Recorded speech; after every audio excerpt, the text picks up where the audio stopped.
Hindi mo na ipapaaresto ng Senado si Pastor Apollo Quiboloy kasunod po ng pagpapakontempt po sa kanya ng Senate Committee on Women and Children na pinumunuan po ni Senator Risa Hontiveros. Sa halip, naglabas po ng show cause order si Hontiveros kay Quiboloy para magpaliwanag kung bakit hindi siya dapat arestuhin. Binigyan si Quiboloy ng 2 araw para ho magpaliwanag. Ngunit bukod po sa Senado ay may contempt order na rin si Quiboloy sa Kamara matapos pong hindi dumalo sa mga pagdinig kaugnay po ng kumando'y paglabag sa prangkisa ng Sunshine Media Network International o SMNI. 3 ulit ang inimbitahan sa komite itong si Quiboloy na honorary chairman ng SMNI. Directing the Sergeant of Arms to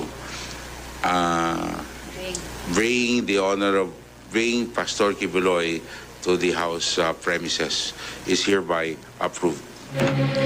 Tumilit na mundo ni Pastor ha. Tinig po ni Parañaque City 2nd District Representative Gaston